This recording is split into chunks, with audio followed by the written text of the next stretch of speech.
हरे कृष्णा। राधे राधे। क्या आप जानते हैं मीराबाई कौन थी, उनका जीवन कैसे व्यतीत हुआ और वो किसके प्रेम में पागल थी? तो आइए जानते हैं। मीराबाई भक्ति काल की एक ऐसी संत है जिनका सब कुछ कृष्ण के लिए समर्पित था। यहाँ तक कि कृष्ण को ही वह अपना पति मान बैठी थी। और भक्ति की ऐसी चरम अवस्था जो है बहुत कम ही देखने को मिलती है। तो आइए जानते हैं मीराबाई के जीवन के बारे में कुछ जानकारी। मीराबाई के बालपन में ही कृष्ण की ऐसी छवि उनके मन में बस गई थी जो किशोर अवस्था से लेकर मृत्यु होने तक उन्होंने कृष्ण को ही अपना सब कुछ मान लिया।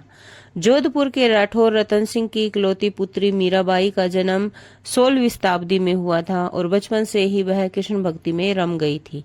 मीराबाई के बचपन में हुई एक घटना की वजह से उनका कृष्ण प्रेम अपनी चरम अवस्था पर पहुंच गया था। एक दिन उनके पड़ोस में किसी बड़े आदमी के यहाँ बारात आई थी और सभी छत पर खड़ी होकर औरतें जो है बारात को देख रही थी। मीरा भी बारात देखने लगी। बारात को देखकर मीरा ने अपनी माता से पूछा कि मेरा दूल्हा कौन है। इस पर उनकी माता ने कृष्ण की मूर्ति की तरफ इशारा करके कह दिया कि ये है तुम्हारा दूल्हा। बस यह बात मीरा के बाल मन में एक गांठ की तरह बंध गई। बाद में मीराबाई की शादी महाराणा सांगा के पुत्र भोजराज से हुई, जो आगे चलकर महाराज कुंभा कहलाए थे। इस शादी से पहले तो मीराबाई ने मना कर दिया था, लेकिन बहुत जोर देने के बाद वह फूट फूट कर रोने लगी और शादी के बाद विदाई के समय वह कृष्ण की वही मूर्ति जो उसको अपने प्राणों से भी प्रिय थी, उसको अपने साथ लेकर चली गई, जिसको माता ने उसका दूल्हा बताया था। ससुराल में अपने घरेलू कामकाज निपटाने के बाद मीरा रोज कृष्ण के मंदिर चली जाती थी, कृष्ण की पूजा करती थी, उसकी मूर्ति के सामने गाती, नाचती और नृत्य करती। उनके ससुराल वाले तुलजा भवानी यानी दुर्गा देवी को कुल देवी मानते थे। जब मीरा ने कुल देवी की पूजा करने से मना कर दिया तो परिवार वालों ने उनकी श्रद्धा भक्ति को मंजूरी नहीं दी। मीराबाई की ननंद उदाबाई ने उन्हें बदनाम करने के लिए उनके खिलाफ एक साजिश रची। उसने राणा से कहा कि मीरा का किसी के साथ गुप्त प्रेम है। उसने मीरा को मंदिर में अपने प्रेमी से बात करते हुए देखा है। राणा कुंभा अपनी बहन के साथ आधी रात को मंदिर में गया। वह मंदिर का दरवाजा तोड़कर अंदर पहुंचा और देखा मीरा के साथ अकेले कृष्ण की मूर्ति के सामने ही परम आनंद की अवस्था में बैठी मूर्ति से बातें कर रही थी, मस्ती में गा रही थी। राणा मीरा पर चिल्लाया, मीरा, तुम जिस प्रेमी से अभी तक बातें कर रही हो उसको मेरे सामने लाओ। मीरा ने जवाब दिया कि ये देखो, ये बैठे हैं मेरे स्वामी नयन चोर, जिसने मेरा दिल चुरा लिया है। और ये कहकर वह समाधि में चली गई। इस घटना से राणा कुंभा का दिल टूट गया, लेकिन फिर भी उसने एक अच्छे पति की भूमिका निभाई और मरते दम तक मीरा का साथ दिया है।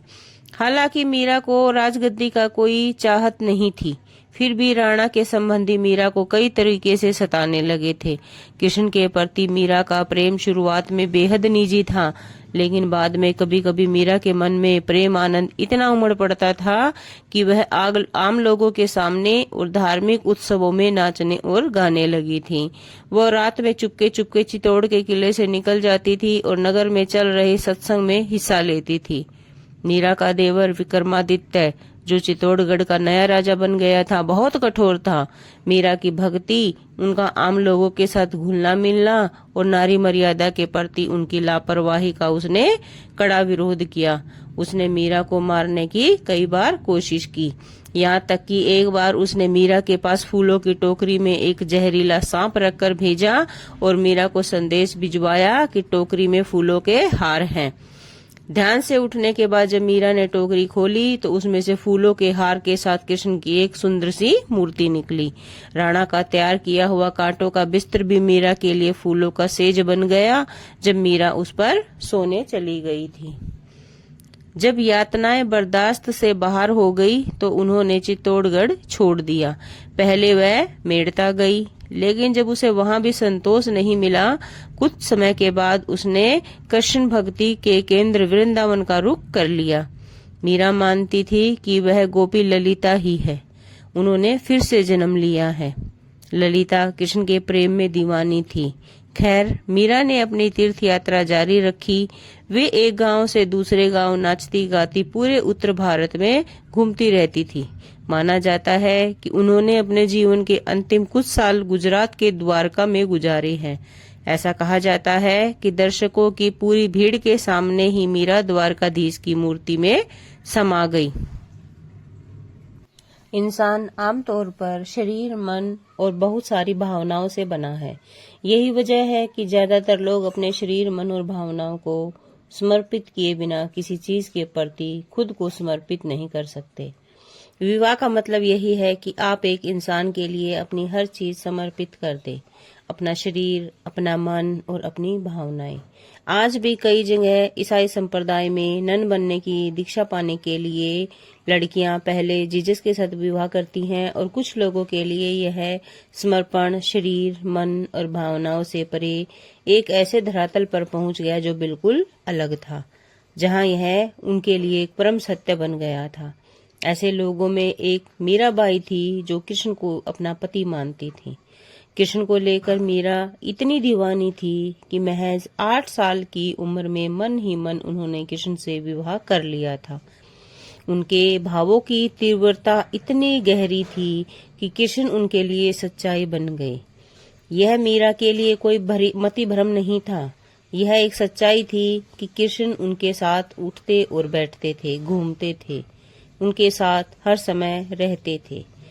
उनको लगता था कि भगवान कृष्ण हर समय उनके साथ है और वो उन्हें सुन रहे हैं। ऐसे में मीरा के पति को उनके साथ दिक्कत होने लगी, क्योंकि वह हमेशा अपने दिव्य प्रेमी के साथ रहती है।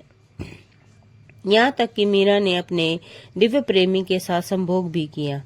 उनके पति ने हर संभव कोशिश की यह समझाने की, क्योंकि वह मीरा को वाकई प्यार करता था, लेकिन वह नहीं जान सका कि आखिर मीरा के साथ हो क्या रहा है। दरअसल मीरा जिस स्थिति से गुजर रही थी, उसके साथ जो भी हो रहा था वह बहुत वास्तविक लगता था, लेकिन उसके पति को कुछ भी नजर नहीं आ रहा था। वह इतना निराश हो गया था कि एक दिन उसने खुद को नीले रंग में पोत लिया, कृष्ण की तरह पोशाक पहनकर मीरा के पास आया।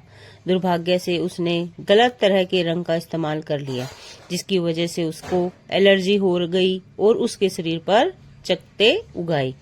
मीरा के इर्द गिर्द के लोग शुरुआत में बड़े चकराए कि आखिर मीरा कर क्या रही है।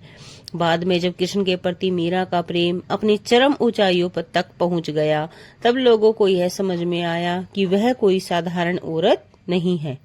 लोग उनका आदर करने लगे, यह देखकर कि वह ऐसी चीजें करती है जो और कोई नहीं कर सकता। उसके आसपास लोगों की भीड़ इकट्ठा होने लगी। पति के मरने के बाद मीरा पर व्यभिचार का आरोप भी लगा। उन दिनों व्यभिचार के लिए मृत्यु दंड दिया जाता था, इसलिए शाही दरबार में उन्हें जहर पीने को दिया गया। उन्होंने कृष्ण को याद किया और जहर पीकर वहां से चली गई। लोग इंतजार करने लगे कि वह कब मरेगी, लेकिन वह स्वस्थ और प्रसन्न बनी रही। इस तरह की कई घटनाएं जो है उनके जीवन में हुई। दरअसल भक्ति एक ऐसी ही चीज है जो व्यक्ति को खुद से खाली कर देती है। जब मैं कहता हूँ कि भक्ति है, तो मैं किसी मत या धारणा में विश्वास की बात नहीं कर रहा होता हूँ। मेरा मतलब है पूरे भरोसे और आस्था के साथ आगे बढ़ने से। तो सवाल उठता है कि भरोसा कैसे करूँ। अब आप धरती पर आराम से बैठे हैं, यही भरोसा है कि यह धरती गोल है और बड़ी तेजी से अपनी धुरी पर और सूरज के चारों ओर घूम रही है। और अचानक से मान लीजिए कि धरती माता उल्टी दिशा में घूमने का फैसला कर ले, तो हो सकता है कि आप जहां बैठे हैं वहां से छिटक कर कहीं और चले जाए और आप खुद नहीं जानते कि आप कहां चले गए हैं। तो कहने का तात्पर्य ये है कि मीराबाई जैसा संत इस समाज में आज तक ना तो हुआ है और ना होगा, जो अपनी भक्ति और अपने प्रेम की प्रगाढ़, असीम और चरम सीमा तक पहुंच गया था, और उसके बाद दुनिया भर के लांछन लगने के बाद भी खुद को साबित करने के लिए उन्होंने कभी कोशिश नहीं की और हमेशा भगवान श्री कृष्ण के प्रेम में ही मगन रही, और अंत भी उनका बहुत अच्छा रहा जो उनमें समाहित हो गई। आपको मेरे विचार